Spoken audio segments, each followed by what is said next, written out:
आप जानते हैं आज की इबादत में हैरत अंगेज खुदा के लोग हैं ताकि हमारा एक मकसद हो कुछ ऐसा करने का कि बादशाहत बढ़ाएं।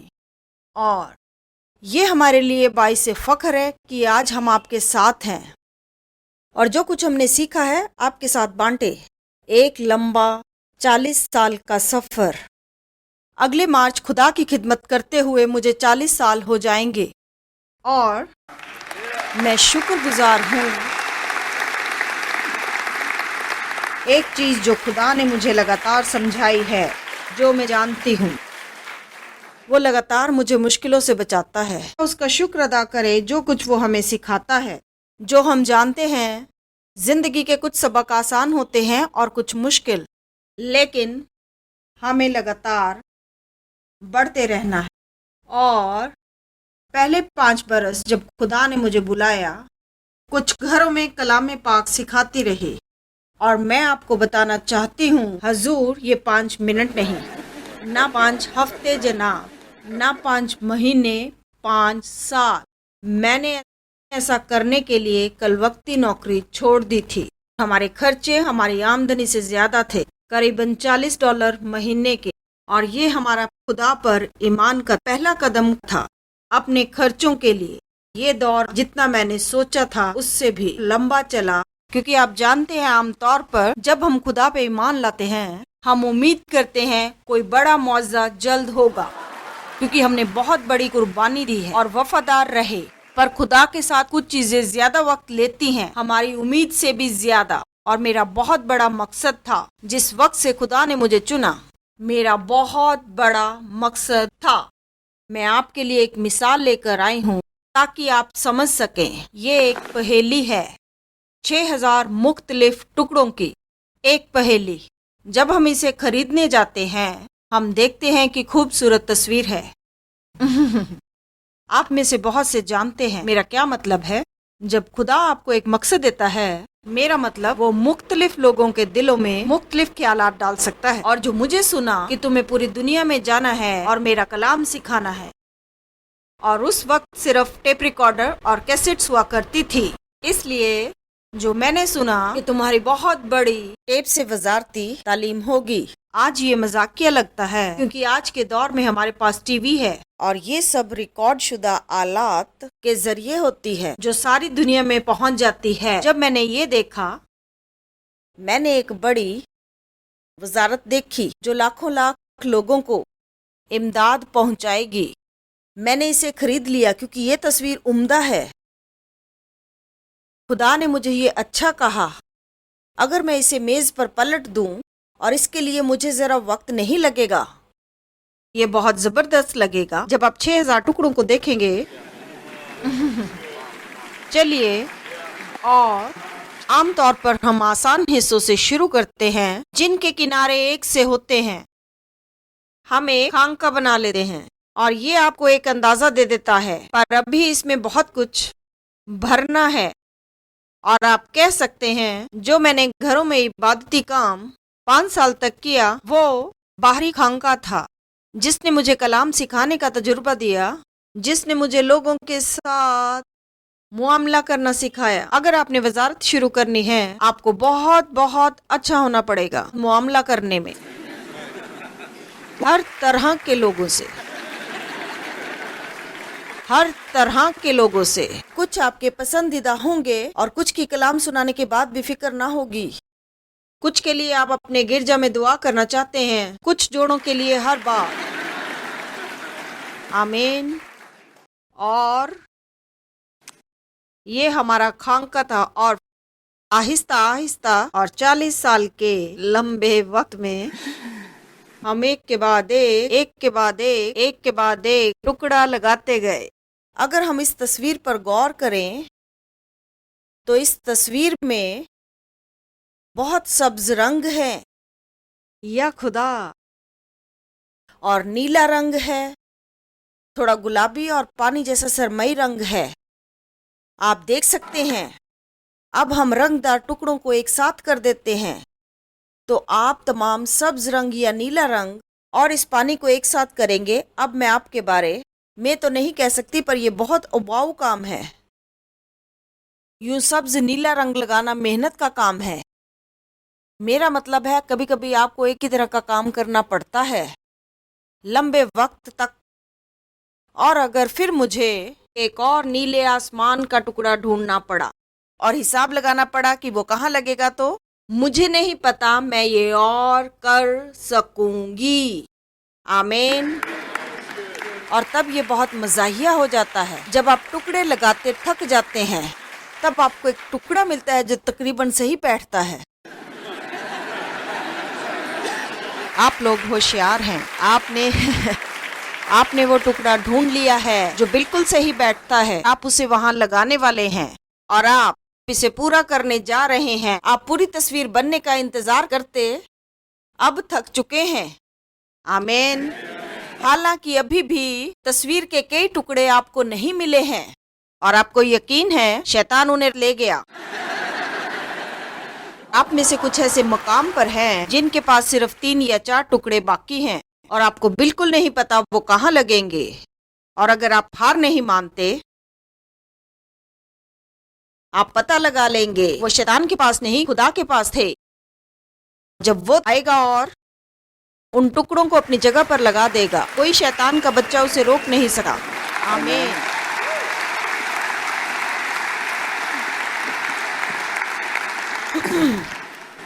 पास्टर दीनो ने मुझे बताया, यहाँ बहुत से नौजवान मुमकिना रहनुमा है जिन्होंने नए गिरजाघर शुरू किए हैं और कुछ करने वाले हैं।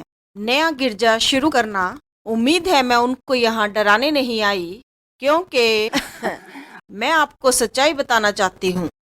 वजारत में होना कितना खुशनुमा है। जी हाँ, ये खूबसूरत है, लेकिन मैं ये भी बताना चाहती हूँ कभी कभी मुश्किल भी है। और देखिए, कुछ शुरू करना बड़ा आसान है, यानी हम कुछ भी शुरू करते हैं तो पूरे जज्बात से करते हैं। हर एक आपके लिए शादमान है, रा रा, चलो चलो, आप जोश में हैं।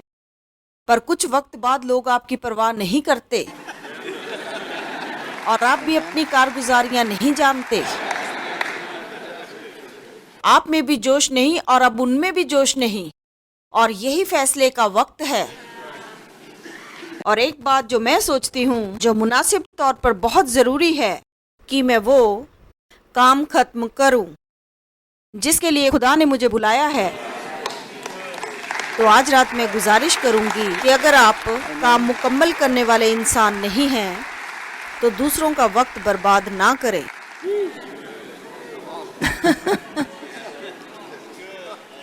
तो फैसला करें कि आप काम मुकम्मल करेंगे। मैं आपको बताना चाहती हूँ, आपको कोई बहुत बड़ी लियाकत नहीं चाहिए।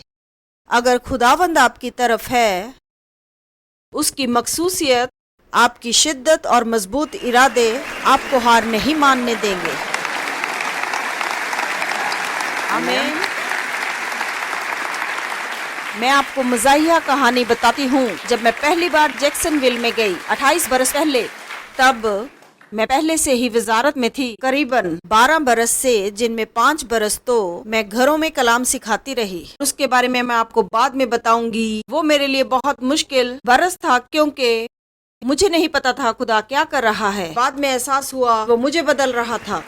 खुदा आपके जरिए कुछ नहीं कर रहा, तो भी ये मतलब नहीं कि वो आप में कुछ नहीं कर रहा।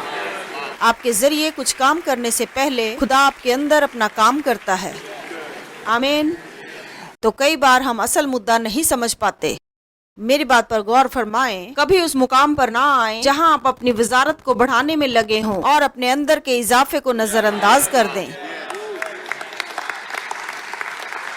ये इंतहाई अहम बात है कि अगर आप में इजाफा नहीं हो रहा और वजारत ज्यादा बढ़ जाएगी, ये असल में आपको खत्म कर देगी। आपकी जड़ें इतनी गहरी होनी चाहिए जितना बड़ा फल होगा। हमारी जड़ें खुदा में गहरी होनी चाहिए, जो उसकी मोहब्बत में महफूज हों। याद रखिए, जो भी हम करें सही मकसद के साथ करें, सही वजह से। एक हकीकी अच्छा रहनुमा बनने के लिए बहुत हौसला चाहिए। मालिक बनने के लिए हौसला नहीं चाहिए। ज्यादातर लोग मालिक बनना चाहते हैं। मालिक बनना रहनुमा होना नहीं है। रहनुमा के पैरोकार होने चाहिए, वरना वो रहनुमा नहीं। एक रहनुमा को आमतौर पर एक नमूना होना चाहिए। हम नेकी करते जाएं और खामोशी इख्तियार करें। लोगों के सामने सही नमूना पेश करें और वो बेहतर अमल करेंगे, बजाय इसके जो हम उन्हें बताएं पर वो हम में जाहिर ना हो। खुद को रहनुमा बनाना बड़ा खतरनाक हो सकता है। ऐसा कोई बड़ा काम शुरू ना करें जिसे बरकरार रखना आपकी शख्सियत गवारा ना करे। खुदावंद हमें करिश्माती बना सकते हैं, नेमतें तकसीम कर सकते हैं, पर किरदार तैयार करने पड़ते हैं। और ये तैयार होते हैं जब हम बिना शिकस्त खाए मुश्किलातों से गुजरते हैं और खुदा जैसा चाहता है उसे करने देते हैं कि हमारा किरदार बने। खुदा की तारीफ हो। मैं ज़रा पानी पी लूँ।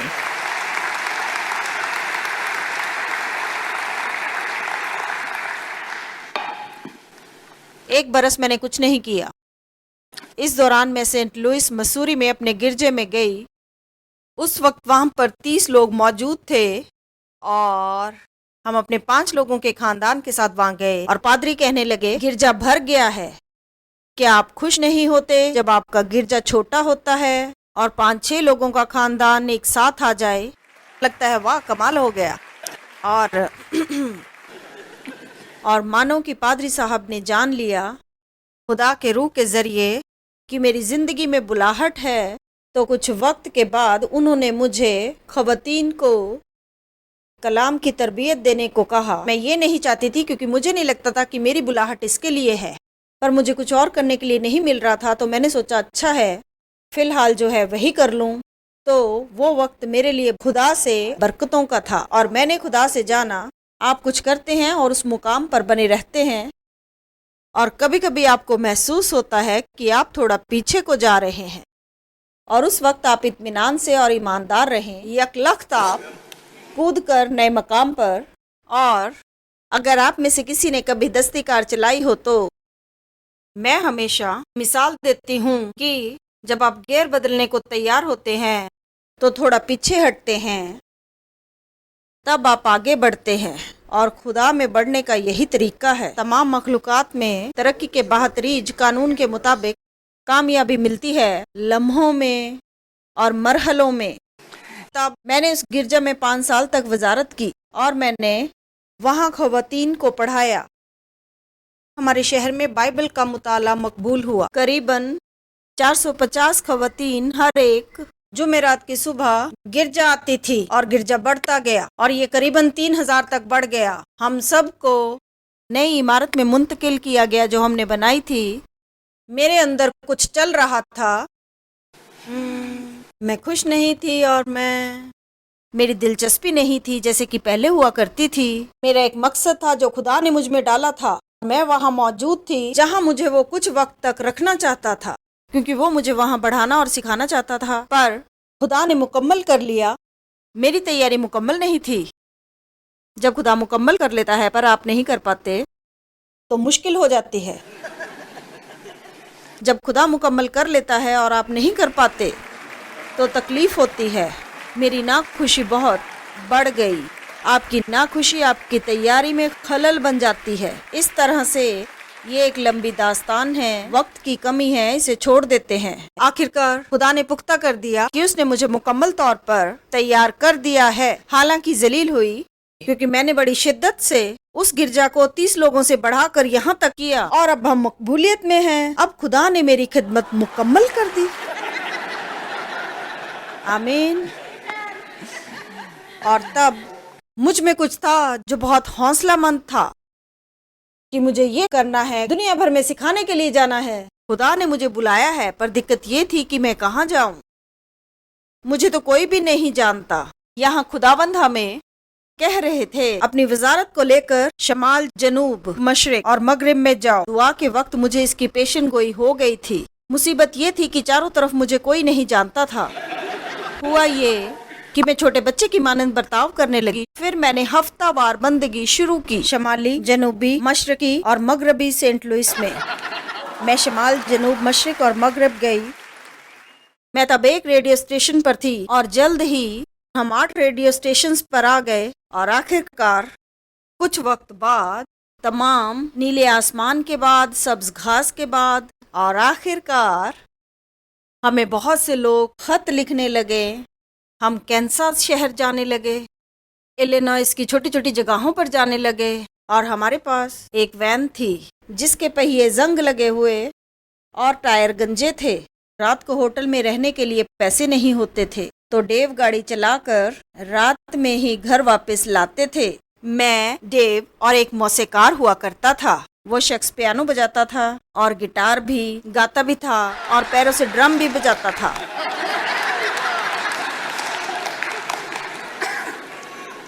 मैं आपको तसल्ली देना चाहती हूँ। अगर आप सोचते हैं कि आपकी शुरुआत छोटी है, मैं आपको बताना चाहती हूँ खुदावंद आपको थोड़े में ईमानदार होना सिखाता है इससे पहले कि वो कुछ बड़ा दे। आमीन। और तो आखिरकार आप इधर उधर, इस जगह उस जगह जाएंगे, पार्किंग में सोएंगे, घर जाने की कोशिश करेंगे। आप ये ना फरमाएं कि बच्चे छोटे हैं, हम खुदा के लिए कुछ नहीं कर सकते। जब मैंने वजारत शुरू की, मेरे 4 बच्चे थे जिनमें से एक गोद में था। मतलब 4 बच्चे, 3 नव उम्र और एक छोटा बच्चा, और उनमें से एक यहाँ नीचे बैठा है जिसके बारे में डिनो बात कर रहे थे। और आखिरकार मुझे तकरीर करने की दावत मिली जो मुझे बेहतर लगी, बल्कि 2 मिली एक ही वक्त पर। एक कोलोराडो में था। मुझे उस शख्सियत के साथ तकरीर का मौका मिला जो एक मकबूल सुखनवर था, चार्ल्स कैप्स। मुझे लगा मैं तो रहलत फरमा गई। और फिर मुझे जैक्सनविल से एक और दावत मिली। वो यहाँ कन्वेंशन सेंटर में खवातीन से मुलाकात थी, इस शहर में 28 बरस पहले। और मसला ये था, मुझे मरकजी तकरीर की नहीं बल्कि हिमायती तकरीर की दावत थी। किसी ने मनसूख कर दिया। कोई शख्स जो किसी को जानता था, मेरे बेटे डेविड को जानता था क्योंकि ये बाइबल कॉलेज में था, और इसी वजह से मुझे दावत दी गई क्योंकि मैं आखिरी उम्मीद थी। जहद करो, किसी को भी पकड़ लाओ जो जिंदा और सुखनवर हो या इसी किस्म का। पर मैं तो बस खुशी के आलम में थी। तो मैं कोलोराडो गई। कुछ ऐसा हुआ कि चार्ल्स कैप्स को मनसूख करना पड़ा। यकीनन लोग मेरे लिए नहीं आए थे क्योंकि मुझसे कोई वाकिफ ना था, पर उनके ना आने की वजह से भीड़ कम हो गई। मेरे लिए कोई भी जोश में ना था। सो मैं कोलोराडो से निकली, मैं सीधी जैक्सनविल पहुंची और मैं इतनी कसूरवार महसूस कर रही थी जब मैं यहाँ पहुंची। मेरा हाल ऐसा था कि या खुदा, मैं क्या कर रही हूँ। उस वजारत में 900 औरतें थी जो मेरे लिए 9 लाख के बराबर थी। और उन्होंने हिमायती तकरीर करताओं को सामने बुलाकर पूछा, आपकी अगले दिन के लिए छोटी तकरीरें क्या है। तो यहाँ मेरे लिए पहला मौका था 900 खवातीन के सामने खड़े होना। मैंने पहली सफ में देखा और वहाँ पादरी, डॉक्टर फलाना फलाना, बिशप ही बिशप और पादरी ही पादरी, इतने डॉक्टर, बिशप और जॉयस फैंटन से। और हमने, डेविड और मुझे ये इल्हाम हुआ था कि लोगों के हाथों में कलाम को रिकॉर्ड करके पहुंचाना। हमारे पास बड़ा सा मेज था जो हमने अपनी तमाम कमाई से खरीदा था, और बाकी लोगों के पास छोटे छोटे बच्चों के मेज थे, और हम गुजरते हुए लोगों को सुन रहे थे। ये कौन है? हमने इसके बारे में नहीं सुना। आपने सुना है? ये है कौन? और मैं तो जैसे मैं ये क्या कर रही हूँ। और जब मैं अपने मजमून के लिए खड़ी हुई, मैं बहुत खौफ ज़दा थी। मेरे घुटने कांप रहे थे, मैं खुजला रही थी, मुझे पखाना जाना पड़ा। परेशानी में बदन अजीब बर्ताव करता है। और मेरा मतलब मैं बोल सकती हूँ। जैसे ही मजमून बताने के लिए मैंने अपना मुंह खोला कि ये किसके मुतल्लिक है, मैं इतना डरी हुई थी कि आवाज बंद हो गई। बस एक चीख निकली। मुझे उसी वक्त सही फैसला करना था कि शैतान मेरे कान में चिल्ला रहा था, तुम क्या सोचती हो, क्या कर रही हो, तुम चीज क्या हो। अपना साजो सामान उठाओ और फेंटन मसूरी वापस चली जाओ, जहाँ से आई हो, और वहीं रहो और छोटे मोटे कामों में खुश रहो जो खुदा ने तुम्हें करने को दिए हैं। और ऐसा मत समझना कि कहीं और जाकर कोई अजीम काम कर लोगी। मुझे फैसला लेना था। आज रात आप में से कुछ अफराद ये फैसला करना चाहते होंगे कि आगे बढ़े या नहीं, और कुछ अफराद ये फैसला कर रहे होंगे कि कीमत चुकाने को तैयार हैं, और कुछ अफराद ये फैसला कर रहे होंगे कि क्या वाकई ही आप गिरजा खड़ा करें। मैं आपको बता सकती हूँ कि वजारत में होना, बादशाहत के लिए काम करना एक अजीम इस्तकाक और इज्जत अफजाई है जो खुदावंद किसी शख्स को कभी अता फरमाता है।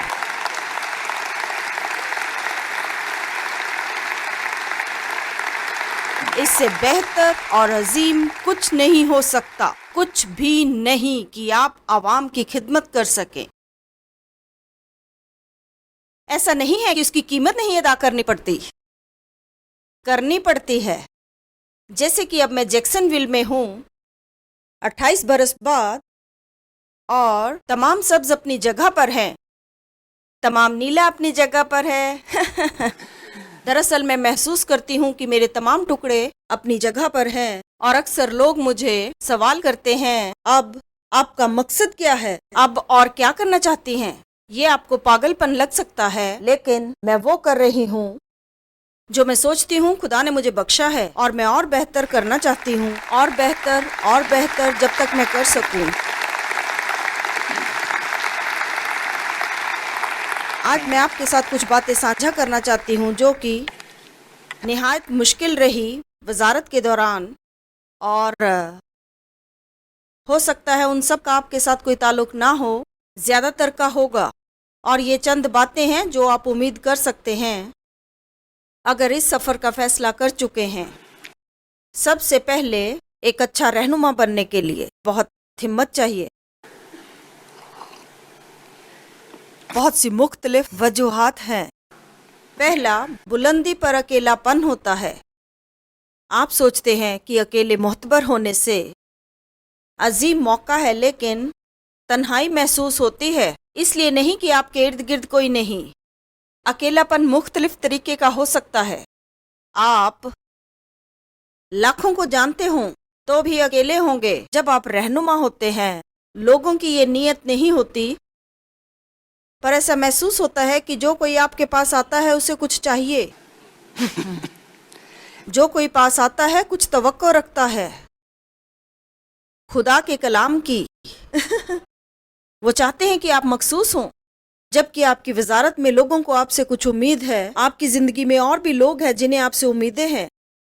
आपकी बीवी, शौहर या आपके बच्चे हमेशा चाहते हैं कि आप आला हों। आपके बुजुर्ग माँ बाप को आप में आला बेटी चाहिए, और कभी कभी आप महसूस करते हैं जैसे कि मेरा क्या होगा। मुझे याद है मैंने एक बार खुदा से कहा, खुदा मुझे इसमें से क्या हासिल होगा, लगता है मैं बस देती जा रही हूँ। फिर जो खुदा ने कहा वो मुझे याद है, मैं तुम्हारा हिस्सा हूँ। अगर खुदा की खिदमत का फैसला किया है तो आपको उसके साथ गहरा नजदीकी रिश्ता कायम करना है, जो आपको आपकी जिंदगी के तारीकी भरे दिनों में से बाहर निकालता है।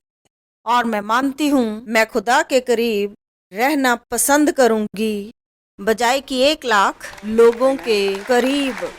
आमीन। कभी कभी तन्हा रहना बुरा नहीं होता। जब कोई हादी नहीं होता, आप खुदा की तरफ रुजू होते हैं तो आप उसे जान पाएंगे बहुत बहुत बेहतरी से। मैं सोचती हूँ अकेलापन महसूस होने की एक वजह यह भी है कि रहनुमाओं को अक्सर कोई समझ नहीं पाता। लोगों को नहीं, बल्कि आपको बहुत सी बातों पर फैसला लेना है और बहुत सी बातों पर तवज्जो देनी है। गौर कीजिए कि ऐसा फैसला करना कितना मुश्किल है जिस पर सब मुत्तफिक हों। क्या आपने कभी गौर किया, या तो आप लोगों को खुश करने वाले बनेंगे या अच्छे रहनुमा। इसका मतलब ये नहीं कि हम लोगों को खुश ना रखें, हम खुश रखना चाहते हैं। पर मुझे पसंद है पौलुस रसूल जो गलतियों 1:10 में कहते हैं कि अगर मैं लोगों को खुश करता रहता तो अब तक मैं यीशु मसीह का रसूल ना होता। जैसे यीशु ने कलाम बताता है, यीशु ने अपनी अहमियत नहीं रखी, यानी कि खुदा बाप की मर्जी को तरजीह दी। और मैं समझती हूँ अगर हम वाकई खिदमत करना चाहते हैं जिसके लिए खुदा ने बुलाया है, तो आपको, मैं ऐसा नहीं फरमाती सब आपको नापसंद करेंगे, आपको नापसंद किए जाने पर भी तैयार रहना है। अमूमन ऐसे लोग होंगे जो आपको बेइंतहा मोहब्बत करेंगे, कुछ ऐसे होंगे जो नहीं करेंगे। हिसाबतन 10% लोग ऐसे होते हैं जो आपको पसंद नहीं करते, चाहे आप जो भी हैं या जो भी करें। तो ऐसा कोई जरिया नहीं कि तमाम लोगों को हर वक्त खुश रख सके। हमें खुदा को खुश करने वाला बनना है, खुदा को खुशगवार करने के लिए अज़्म हो, ना कि लोगों को खुश करने वाले। क्योंकि अगर लोगों को इख्तियार देंगे जो आप जानते हैं खुदा ने आपको करने को कहा है, तो आप मुश्किल में पड़ जाएंगे। ऐसे ही साउल ने अपनी बादशाहत खो दी। यही वजह थी कि उसने बादशाह बनने का मौका खो दिया। वो इस बात से ज्यादा खौफजदा था कि लोग क्या कहेंगे, बजाय इसके कि खुदा ने उसे क्या करने को फरमाया था। मैं उम्मीद करती हूँ कि लोग ये समझे, जब खुदा ने मुझे पुकारा मैं खुशी के आलम में थी और मैं उम्मीद करती थी कि हर कोई वाह पुरजलाल है, बाइवज हमें गिरजा से निकाल दिया। मुझे गिरजा छोड़ने को कहा क्योंकि उन्हें यकीन नहीं हुआ जो मैंने बताया कि मेरे साथ हुआ है, क्योंकि मैं एक औरत हूँ। उन्हें यकीन नहीं हुआ। मुझे नहीं पता था औरत होना एक मसला है, जब तक लोगों ने एहसास नहीं करवाया। यानी मैं तो ये पहले से ही कर रही थी और बेहतर कर रही थी, और लोग कहते थे औरत होते हुए तुम ये नहीं कर सकती। क्यों नहीं कर सकती? मैं तो पहले से ही कर रही हूँ। आमीन। और मेरे पास कोई दीनी जवाब नहीं थे उस दौर में। जो भी पौलुस ने कहा ये और वो और ना जाने क्या, और तब ये मेरे लिए बहुत बहुत बहुत मुश्किल था। जब ऐसे वाकयात होते हैं तब हमें गिरजा छोड़ने को कहा गया, और ये बहुत दुश्वार था। हमारी जिंदगी उसी गिरजा के गिर्द थी। फिर तन्हाई। हमने दोस्त खो दिए। जाहिर तौर पर एक छोटे से धक्के ने हमारा सब छीन लिया, और तब हमारा खानदान, खास तौर पर डेव का खानदान, मेरे खानदान में कौन क्या कर रहा है किसी को नहीं पता, लेकिन डेव के खानदान में सभी सादिक मसीही थे और वो सब एक ही फिरके में थे। और जहां अम्मी गिरजा जाती थी सबको गिरजा जाना होता था, और अब हम कह रहे थे कि अब हम इस अलग गिरजा जाएंगे और अपनी जिंदगी की बुलाहट को पूरा करेंगे, और मैं वजारत में जाऊंगी। और उस वक्त वो ऐसा था कि ये बड़ा मुश्किल है, साल दर साल दर साल दर साल, क्योंकि वो हमारी नुक्ताचीनी करते थे। हम जानते थे कि वो हमें इजाजत नहीं देंगे। इसलिए कभी कभी जब आप खुदा के लिए कुछ करना चाहते हैं, आपको तैयार रहना होगा कि हर कोई ताली नहीं बजाएगा, ना इस्तकबाल होगा। आमीन। मुझे इल्म नहीं आपकी हौसला अफजाई हो रही है या नहीं। लगता है हो रही होगी। आप जानते हैं कोई आपसे झूठ क्यों बोलेगा? ये बेहतर नहीं बल्कि अहम कहना होगा कि मैं यहाँ खड़े होकर आपको बताऊं, जी हाँ, अपनी जिंदगी की बुलाहट में खुदा को हाँ कहें। ये आपकी जिंदगी का एक अजीम फैसला होगा। जो मैंने कहा वो काबिल गौर है। मेरा मतलब ये मजमूई तौर पर सरासर बिल्कुल बेशकीमत है। बल्कि इतना ही नहीं, सुर्ख कालीन बिछाए जाएंगे आपकी शान में, और ये सब रातों रात नहीं होगा। आमीन। तो मैं इंतहाई मायूसी में से गुजरी और ये मेरे लिए बड़ा मुश्किल था। मैं अपनी ही सोबत में रहती हूँ, इसकी आदी हूँ। मेरे कहने का मतलब मैं अपने में खुश रहती हूँ। जी हाँ, मैं खुश हूँ। मेरा कहने का कुछ और मतलब नहीं है। मैंने बहुत साल अपने आप को नहीं चाहा। मैंने अपने आप को चाहना शुरू किया क्योंकि मेरा ईमान है कि खुदा मुझे चाहता है। हम दोनों की अच्छी गुजर रही है, जैसे कि जहाजों में, होटल के कमरों में, और बहुत अच्छे से। और मैं आवाम को पसंद करती हूँ। मेरे कुछ अच्छे दोस्त हैं, और कभी तसव्वुर नहीं किया कि मेरे भी हजारों दोस्त होंगे, और मेरे तमाम अजीज मेरे साथ ही काम करते हैं। इसलिए मेरी हर मुश्किल आसान हो जाती है। हर मुश्किल और मुझे पसंद है जब यीशु ने कहा यूहन्ना 2 बाब की 24 और 25 आयत में, अभी मैं इतना वक्त नहीं लूंगी कि कलाम का हवाला निकाल कर पढ़े, मेरा एतबार करे, ऐसा लिखा है। आप तस्दीक कर सकते हैं। मैं अपना ज्यादातर वक्त इस्तेमाल करना चाहती हूँ आपको समझाने में अपने ज्यादा तजुर्बों से कि कैसे मेरे हालात मुझे मेरे गुजरे हुए कल से मुझे यहाँ तक ले आए। अपनी शुरुआत में मैं बहुत बेतरतीब, जख्मी, टूटी हुई, गैर महफूज थी। मेरे वालिद ने कई बरसों तक मेरे साथ जिनसी ज्यादती की। मुझे लगा उनका घर छोड़ते ही मैं इस मुसीबत से फारिग हो जाऊंगी, पर इस चोट का असर मेरी रूह तक हुआ था। इस जहान को नहीं चाहिए हजारों जख्मी शिफा देने वाले। हमें वो बाशिंदे चाहिए जो खुदा के साथ बराए रास्त हों, ताकि खुदा पहले उन्हें शिफा याब करे।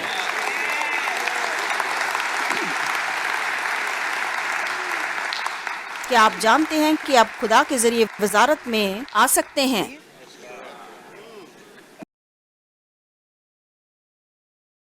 खुदा के जरिए वजारत में आ सकते हैं, और इसी सबब से आपकी वक़्त और कीमत में इजाफा होना ज़रूरी है, जो रहनुमा होने के नाते आपको मिलता है और हर कोई आपसे तवक्को रखता है। आपके जहन में बेचैनी का मंजर है जो आपके घर से और मुख्तलिफ जगहों से है। बराए मेहरबानी अपनी ज़्यादती रूहानी तरक्की को अहमियत दें बजाय अपनी वजारत बढ़ाने के। ऐसा नहीं है कि खुदा आपको इस्तेमाल नहीं कर सकता जब आप नामुकम्मल हालत में हैं, बस आपको खुदा के साथ संजीदा होने की राह पर बने रहना है ताकि सच्चाई आपको आज़ाद करे। आमीन। नामालूम आप कभी गैर महफूज रहनुमा के साथ रहे हैं? जान लीजिए, अगर आपका रहनुमा मुस्तकिल हो और गैर महफूज हो तो वो एक साजिशी और पाबंदियां लगाने वाला रहनुमा है। क्या मैं दोबारा बताऊं? मुझे इल्म है क्योंकि मैं भी ऐसी थी, और मैं तस्दीक करती हूँ ऐसी ही सूरत हाल में जब कोई गैर महफूज होता है तो उसे मुखालफत बर्दाश्त नहीं होती। वो अपने कामों को दुरुस्त कहता है, सिर्फ उसके अपने कामों को। हर मसला या हर काम उसके मुताबिक होगा, वरना नहीं। पर ऐसा नहीं होगा अगर हम खुदा को शिफा का मौका दें, क्योंकि जब शिकस्ता खुदा के हजूर आते हैं, चंगाई और मुकम्मलियत आपकी अपनी जिंदगी में आती है।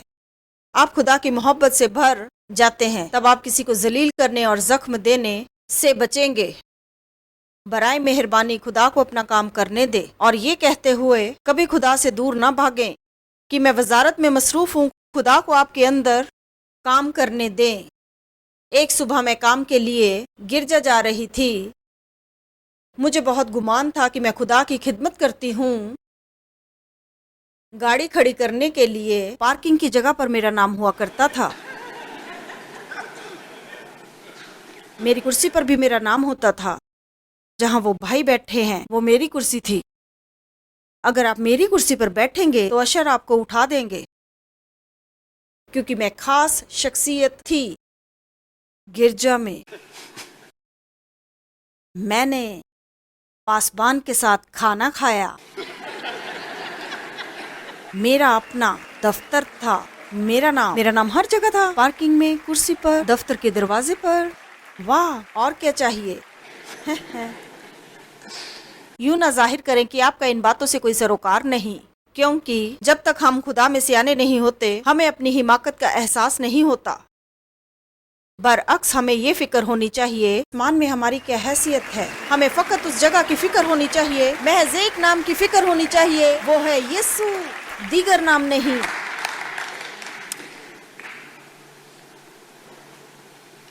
और ये वाकई मुश्किल था उन दिनों जब मैं सोचती थी कि मैं बहुत खास हूं, पर मैं सब बिगाड़ रही थी। मैं वो सब नजरअंदाज कर रही थी जो खुदा की मर्जी थी, और मुझे खुद पर गुमान था कि मैं खुदा का काम कर रही हूँ। खुदा का काम जा रही हूँ खुदा के काम। गाड़ी लगा दी अपनी पार्किंग में।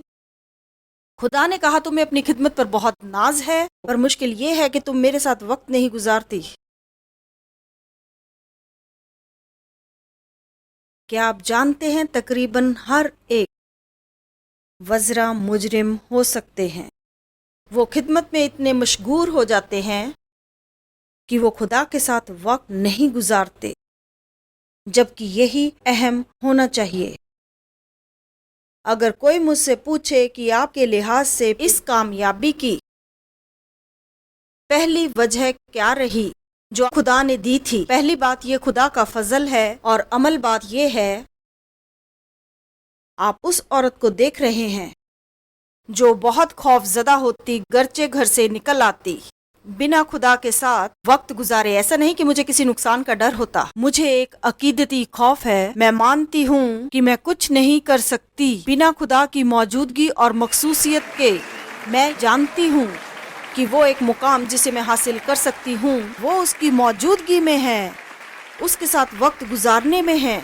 इसलिए अगर नहीं बनाई तो बराए मेहरबानी ये आदत बनाएं, किसी भी काम का आगाज करने से पहले खुदा के पास आएं, क्योंकि उसने फरमाया मुझसे जुदा होकर तुम कुछ नहीं कर सकते। ये यूहन्ना 15 की कोई छोटी आयत नहीं है, उसका मकसद है जो उसने कहा। आमीन। और ज़बूर 27:4 आयत ने मेरी जिंदगी तब्दील कर दी। मैंने खुदावन से एक दरखास्त की है, मैं इसी का तालिब रहूंगा।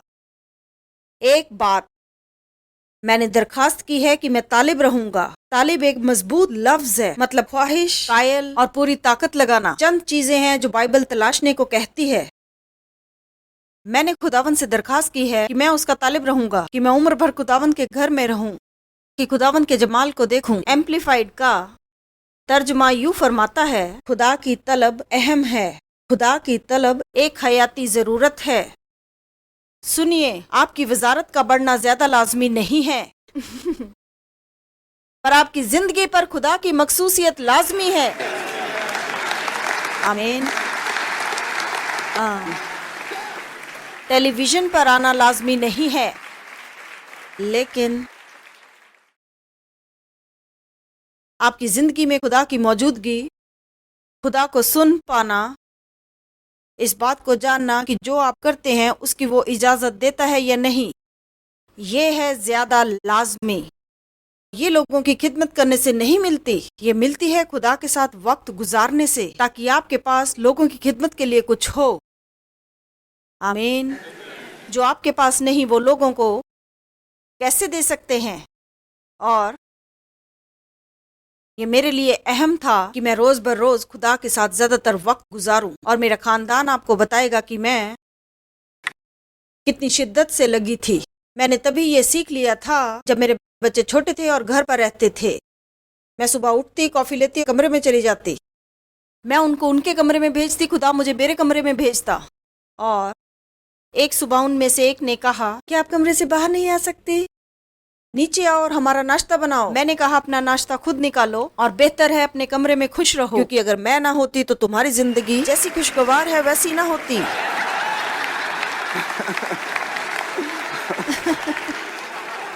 खुदा को अपनी जिंदगी में और रोजमर्रा के वक्त में अव्वल दर्जा देने के लिए आप कभी शर्मिंदा ना हो। आमीन। जानते हैं मूसा को जब खुदा ने बुलाया, बाइबल बताती है अमाल 7:25 में, उसने तो ख्याल किया कि मेरे भाई समझ लेंगे कि खुदा मेरे हाथों उन्हें छुटकारा देगा, मगर वो ना समझे। मेरे सामने स्क्रीन पर यूं लिखा है, पर वो ना समझे। तो आपको एहसास होना चाहिए कि हर कोई समझे ये मुमकिन नहीं। जब आप कोई फैसला करते हैं, आप जानते हैं वो सही है, और ये भी कि सब इत्तेफाक नहीं रखेंगे और सब समझेंगे भी नहीं। हम उन बातों से तवक्को रखते हैं जो हमारे फायदे की होती हैं। मैं जो बात कर रही थी, लोगों के साथ हमारे ताल्लुकात कैसे होने चाहिए, यूहन्ना 2:24 और 25 आयत। आपने सोचा मैं भूल गई हूँ, खुदा ने याद दिलाया। कलाम यहाँ फरमाता है कि लेकिन यीशु अपनी निस्बत अपने शागिर्दों पर एतबार ना करता था, वो सबको जानता था। यहाँ वो यूं नहीं कह रहा, अगर आप इसे दोबारा पढ़ें, ये नहीं लिखा कि वो उन पर एतबार नहीं करता था, अपनी निस्बत उन पर एतबार ना करता था।